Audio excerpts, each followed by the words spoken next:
Comment transformer un passif en actif? L'instruction reçue dans les écoles, quel que soit le background, ne garantissent pas votre richesse. C'est ce que nous appellerons ici l'éducation traditionnelle.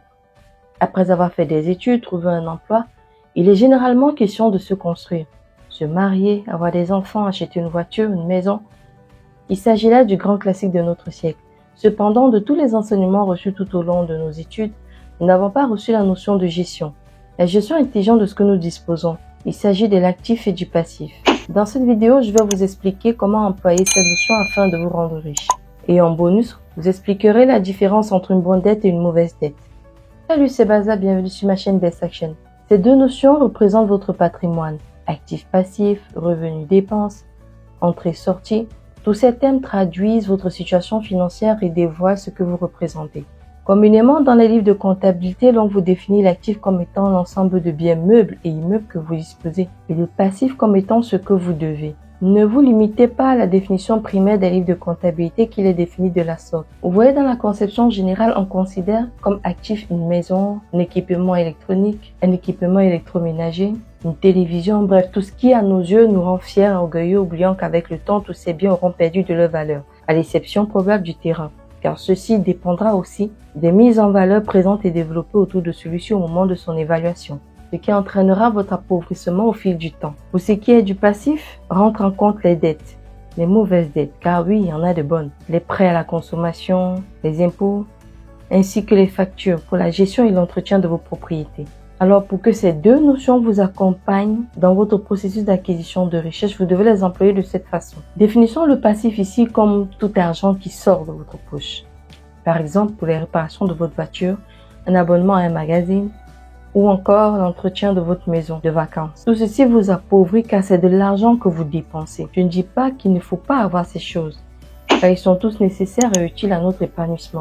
Je dis juste qu'il faut changer de stratégie sur le financement de ces choses. Allons sur l'actif. Considérons-le ici comme tout bien. Droit d'auteur, actions d'entreprise, biens immobiliers en location. Bref, tout ce qui apporte une entrée d'argent. Vous constaterez que vous vous enrichirez de plus en plus. Et pour cela, vous ne devez plus penser consommateur, pensez producteur. Axez vos réflexions sur comment multiplier mes investissements, qu'est-ce qui me rapportera le plus, quelle est la prochaine opportunité à saisir, dans quel investissement il faudrait mettre le plus d'argent. Apprenez à vivre en dessous de vos moyens le temps de rentabiliser sur vos investissements afin de financer votre nouveau train de vie.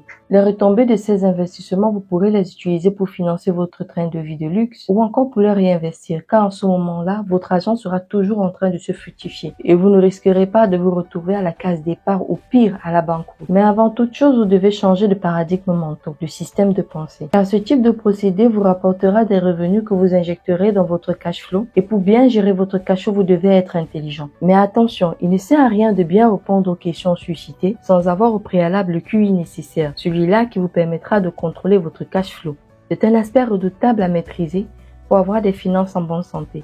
Je vous en parlerai avec précision dans la prochaine vidéo. Disons par exemple que vous avez une maison de campagne ou de vacances dans laquelle vous y allez une fois par an. Tout au long de l'année, vous entretenez votre maison et faites sortir de l'argent de votre poche pour cela, ce qui représente un passif pour vous. Maintenant, décidez de mettre cette maison en location pendant que vous n'y êtes pas. L'argent de cette location pourra couvrir non seulement les frais d'entretien, mais aussi vous vous retrouverez avec quelques milliers de billets en poche. Alors la différenciation, tout comme l'actif et le passif, une bonne dette est celle qui vous met de l'argent dans la poche, une mauvaise dette et celle qui vous fait sortir de l'argent de la poche. Vous aurez pris cette dette pour financer un achat immobilier qui, sur la durée, vous fera des rentrées d'argent. Sur quelques mois, vous aurez remboursé le capital et par après, vous bénéficierez des retombées de ce bien. Je vous prends l'exemple d'une voiture. Vous faites un emprunt à la banque pour acheter une voiture et vous l'utilisez comme transport en commun, un taxi. Au bout d'un moment, vous aurez remboursé votre dette et par la suite, étant donné que le taxi est une rentrée d'argent, vous pourrez vous faire quelques milliers de dollars. Par contre, si pour la même dette, vous achetez une voiture que vous conduirez vous-même, chaque jour, vous serez en train de dépenser de l'argent parce qu'il faudra la nourrir avec du carburant. Et le carburant, ce sera de votre poche que vous alimenterez votre voiture. Ça, c'est une mauvaise dette.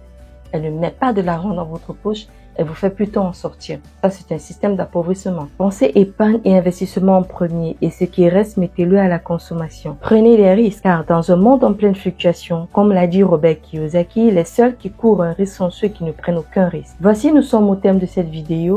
Laissez-nous un commentaire, dites-nous ce que vous en pensez. Abonnez-vous, likez. Par contre à moi, je vous dis à la prochaine.